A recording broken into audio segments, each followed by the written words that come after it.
Hey, Shalom, this is your brother Yawanathon. First and foremost, I want to give all praises to the Most High, Yahweh, Bahashem, Yahweh Shai, Bahashem, Rakah Kodash. I want to give double honor to the apostles and the elders of Great Millstone. I want to say Shalom to all the brothers and, of course, the few sisters who are pursuing this truth in sincerity. All right, may the blessing of election be upon your house. I'm at work right now, but I want to speak on something. I might quote some precepts, but if you guys can help me out on the comment board and put precepts that go along with the statements I'm making through the Spirit, that'll be your power. So, went into yesterday that we're going to catch hell. We're going to go through particular strifes. And strife happens for particular reasons, a couple reasons, right? One, judgment. Okay, things happen to people. The Lord can send judgment upon that person for their actions. And the nation as a whole, judgment has been sent upon us, right? We're under the curses. Two, for growth. Sometimes the Lord will send strife upon you so that you gain experience in a particular matter. And, that's the best. Experience is the best teacher, right? So you can gain experience in a particular matter and you'll know how to deal with it for, maybe a more complex version of that same adversity during the time of testing. Or so that you have that experience and you can impart it into another brother, because that particular adversity or strife that you went through may not have broken you, but for another brother, that could probably be detrimental to his walk. That same adversity that you went through, that you now have experience in, you can impart understanding on how to deal with it to that brother that it might have broken. Okay? And sometimes what you may think is strife might actually be a blessing. The Lord might be removing something from your life, keeping you out of harm's way from something.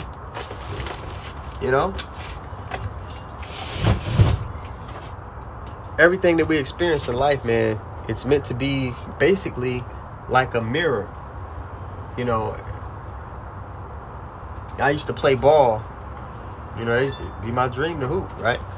A lot of brothers, the brothers around me know my story.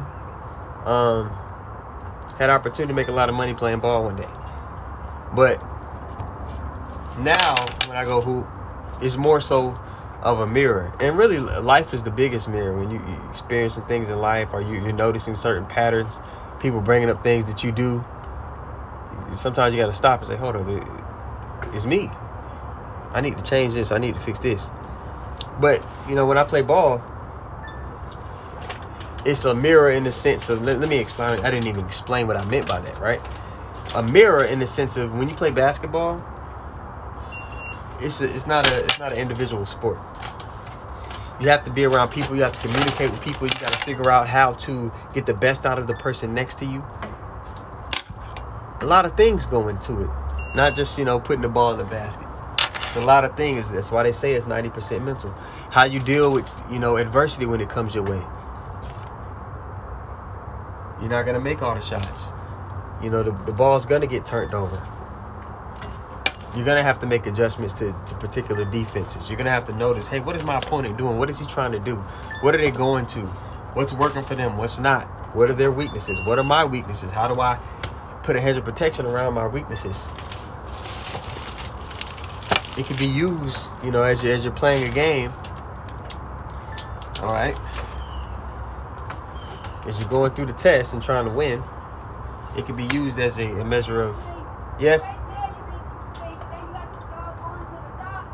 No, nobody told me that before.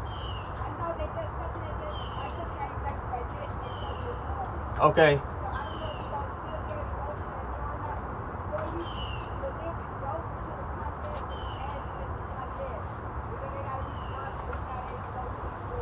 I'm not allowed to?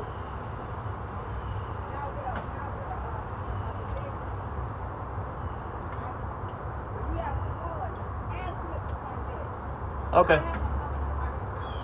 Okay. Yeah, I'm doing my deliveries, but what was I saying? Yeah, so basketball can be used as a or whatever craft you're into, can often the time, especially if you're dealing with people, can be used as a mirror to see if you're on point yourself. And life is the biggest mirror. So, pay attention to the relationships you have at work, just with, your family. Because although we have this truth and we're vexed from day to day with the filthy conversation of the wicked, we should have a good report wherever we go. All right? The scriptures even tell you that when a man's ways please the Lord, he maketh even his enemies. Okay, no problem. Yes, ma'am. Even, and I start talking about work because I'm at work, right? What did I just say? When a man's ways please the Lord, he maketh even his enemies to be at peace with him. So even, when we're out and about in the world, nobody should really have anything bad to say about you unless it be for righteousness' sake. Okay. He coming around? Okay. Hey, how you doing? How are you? We got it. Actually, there is a new policy from the middle management. All the delivery should be come through the dock area. Okay. Yeah. So it's just behind here? Just park by side, and if you want me to walk you, I can walk you there. Okay. Like you can park over the dock. Okay. Okay, take out the stuff, bring it from the freight elevator to the first floor, and then you can move around. Okay, no problem. I'm just gonna finish scanning this, and then I'll drive around. Yeah, that's fine. Because you can do it today, but for future references. Because we are enforcing this policy by the building management. Okay, no problem. Thank you, buddy. Yes, sir. Thank you. Dang, man. Yeah, I guess trying to fit in a little lesson. When you have a thought, you have a lesson on your mind. Yeah, I'll be wanting to get it done right then because the day will go on. And I'll forget what it was I want to go into. But I'm still going to do a lesson later today. And we got camp later today. Try to give as much time as I can to the Lord. Because that's all I got. That's all any of us have that's really in this walk. Without the Lord, we don't have anything. That's what gives us value. What gives us value is our usefulness to the Lord. Don't merge your identity of who you are, your self-worth, with shit that goes on in this world. Fuck that. All that stuff could, like it says in Matthew 6, could be or moth and rust, dust corrupt. All those things could be changed. All those things could be altered and taken away. All right, but the heavenly things, the spiritual things, that's what gives us usefulness to the Lord. And that's where our value comes from. So, take that perspective. Which, now, back to the point. You should have a good report wherever you go. When a man's ways please the Lord, he maketh even his enemies to be at peace with him. So you shouldn't be being a douchebag at work. You shouldn't be being a douchebag with people. And, I'm not saying you got to go around shucking and jiving and cooning everywhere you go. But, you operate with respect for yourself, respect for the people around you. You should operate in a regal fashion. Okay? That's how you should move. You shouldn't be just moving around like a niggard or angry nigga. Now, yeah, we are angry in this place because it's like, man, this place is exceedingly wicked, right? But you have to have a balance. I guarantee you, Lot didn't have a bad report in Sodom. Besides the fact that he wasn't down with the abominations they were into. Okay? When you look at all the examples of our forefathers, why was it a common theme for them in their captivities to be raised up to a high position within those captivities? Because they were operating in a righteous fashion, man. Now, the split always would come when they would stand for righteousness. Now, if you're standing for righteousness and people don't like you because of that, that's different. But if you just at work and you're not doing the shit you're supposed to be doing at the job, and you being a douchebag, nah, man, that's not righteous. You're not operating. The scriptures tell us, man, that we're supposed to be let me actually go get it real quick because I don't want to butcher it. I didn't want to pause because I do got to get this done. But let me just go ahead and get it. This is bear with me.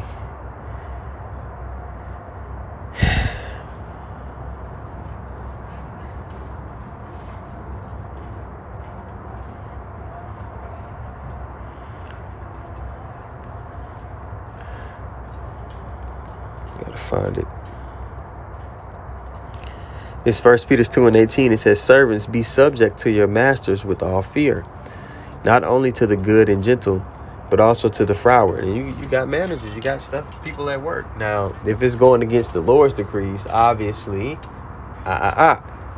you know better. But you at work, man. Don't be being a piece of work at work. You know, don't be being a piece of work out in the world where we go. We have our place where we get to be Superman. All right, the Lord gave us our arenas in which we teach. If you're a man, on the highways and byways, you make your video epistles. All right. We want to be blameless when they come down with the demonization. The people that actually know you, it should be like, what, him? No, that's not the guy I know. That's how they should feel about that's how they should feel when this demon comes with the demonization. But if you're being a douche and they start demonizing you, they're gonna believe everything they hear. Now, do we give a shit what they think about us? No. But it's not for them. It's for the sake of our conduct and being pleasing vessel unto the Lord.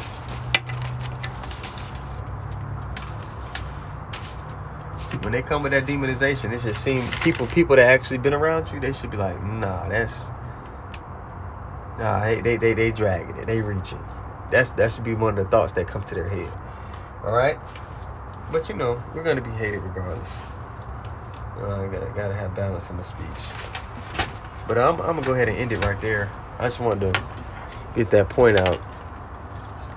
And Abaratazah, you got something from it. I know I was all over the place. All right, but again, I want to give all praises to the Most High, Yahweh, Bahashem, Yahushai, Bahashem, Kakwadash. I want to give double honors to the apostles and the elders of Great Millstone. I want to say shalom to all the brothers and, of course, the few sisters who are pursuing this truth with sincerity. May the blessing of election be upon your house. Shalom.